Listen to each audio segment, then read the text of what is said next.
Hi everyone, Lord Crew here, and welcome to my channel. So the topic for today is about nature meta for weekend rank week 132. So without further guys, let's proceed. So nature still the most popular um, meta deck, or like the most popular guard in weekend rank. And as you can notice, there are like 35% play overall players who are playing nature. And if we compare this one to last week, the 35% has been increased. I believe last week there are like 34%, and there's like a 1% increase in nature. And as you can see, nature is the second most dominant in terms of win rate. It literally outranked the war, who are like the also the second most popular, but they are like below 50%. So if you go for nature for this weekend rank and for the next weekend rank, I believe you will still have a good win rate here, especially anything it has like a positive above 50% in win rate. So if we check the archetype further, um, for the for overall, as you can also control nature, suddenly there's a rank up of control nature, and they're like 6.6% of them in terms of popular. So within 35, on the 35% of nature, there are like 6.6% who are playing control nature, and they having a good win rate, 52%. And the second most, and that's like the fourth overall archetype. We have like board wipe deck who are like 3%, Clone Magic were like below 1%, and then the Control War were like one of the dominant deck, are like 5.3%, and 6.6% of there are like the control nature.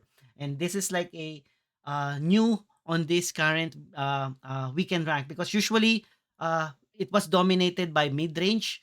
Last week it became the aggro with what's the highest total win rate. Now it's the control nature. And the main reason why is because there was like a buff for the sage card. So if we gonna look further now for the nature only, there are like total of four archetype: control, aggro, mid-range, and regen. And majority of the nature has a good positive win rate, 50% and above. The most played still are the mid-range one, 25%. And that's the main reason why they are, but still they're like 50% win rate compared with the other archetype. Like if we compare all, there are like lots of like a famous deck like the aggro or the ramp, they're like below 50%. So nature is still on the good spot, one of the most uh, famous and like a dominant one. So now we're gonna go now for the top 20 weekend rank, and we'll see what will be the nature there. So this is the top 20 weekend rank, and good news, there are like four players who entered the top 20. I think for the past couple of weeks, we only have like one entry, and they're like a mid-range one or aggro. But now there are like four. Now, why is sudden increase of nature? There are like factors, because last week we have like a balance update. There were like a there are some cards has been nerfed and some cards and been buffed. And one benefit are the nature here, because of the one card that is has been buffed. Even though there's a nerf also with the falling star, there's a card that has been buffed for nature. So we will discuss that further. So if we're gonna go for the nature, currently we have like rank 8 TST Mirage. He managed to get 23 out of 25.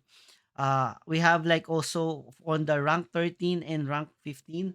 13, Mr. Misix, 22 out of 25, 15, and Pukdan, 22 out of 25, and the last one on the rank 18, the unknown player, using. So technically, on this Mikan rank nature, there are like four players, one aggro, one mid range, and two control nature.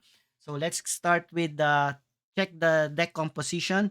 Let's go for rank 8 here.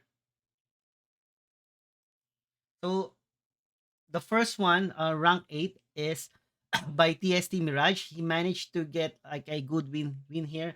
And as you can see, this is like an aggro nature. Why it's considered aggro? I believe if you have uh like uh two six casting costs and below, you're already considered an aggro. If you have I believe three six casting costs and above, you're considered a mid range. So same similar with the control, mid range, and aggro. So there are like two, technically three archetype. Okay.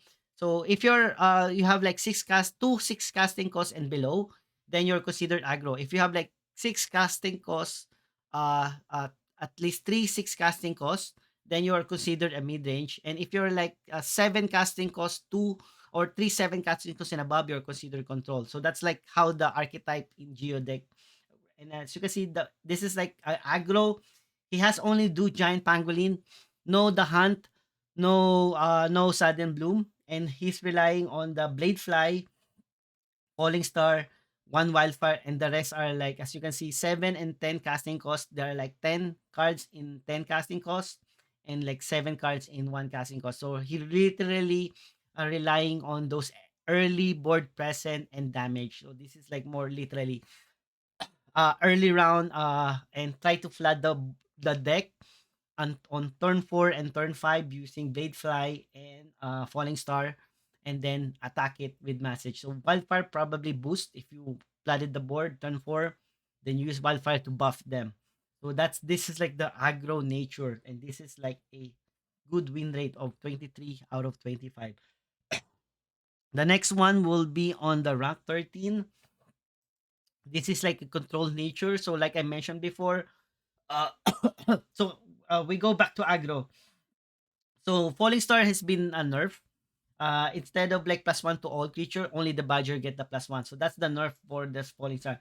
So if we go to the control nature, as you can notice, one creature that's also been a nerf are the Brazen Moose. Brazen Moose, we all know it's a 5 casting cost 6/6. Now it's a 5 casting cost 5/6. So they lowered the strength of that one, and on the current top two players of nature, you don't see any of Brazen Moose there. So as you can see, this is a control nature. We all know Sage of Renewal has been buffed. Uh, this is a newly buffed card, buffed last week, and this is like added now. So as you can see, people playing Sage, no giant pangolin, just attack up with Sage and the Guerrilla Gardener for the control. So like I mentioned, you're considered control if you have like uh, 7 or 3 7 casting costs and above. So currently he has 2 7 casting costs and 1 8 casting costs. You are now considered a control archetype.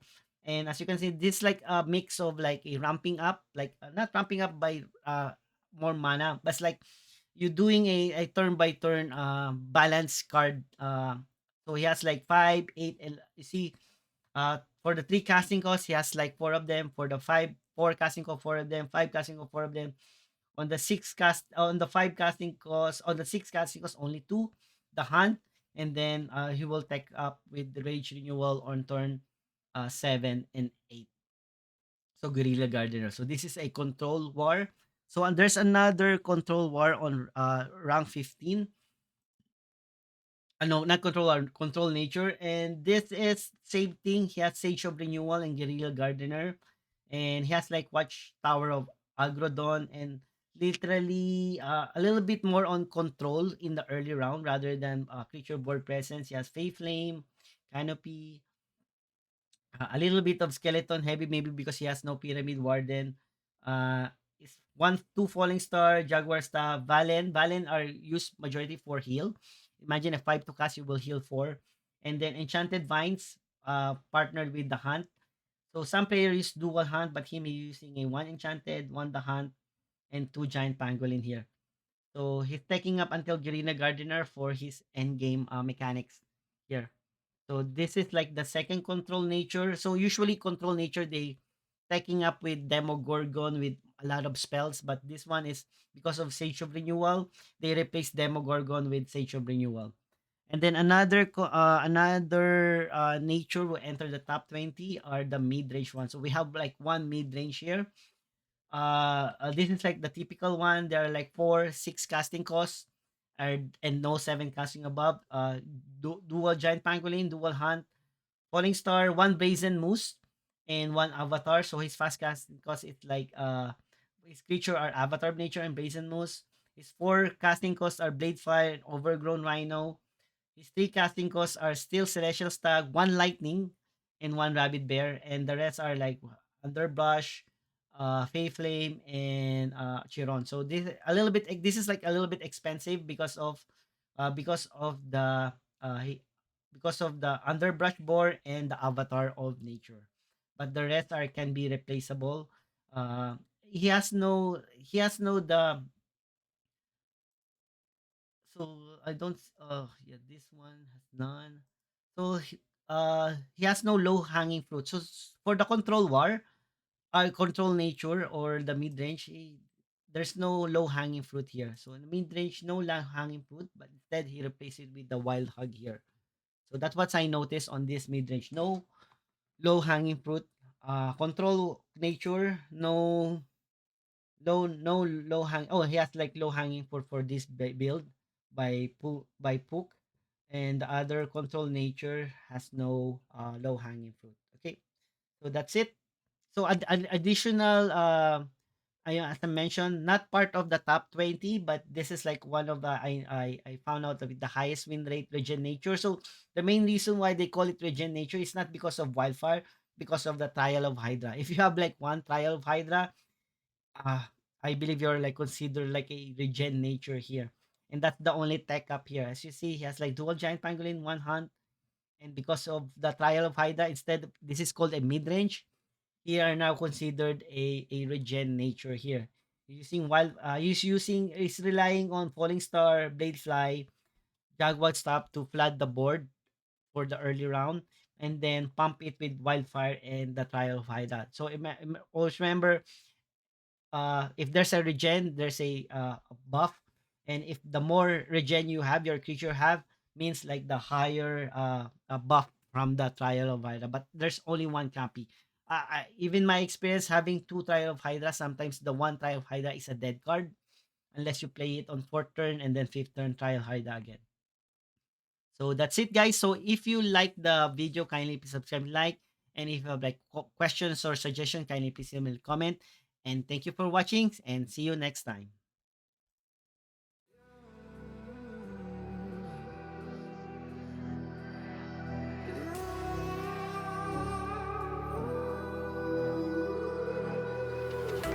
There's a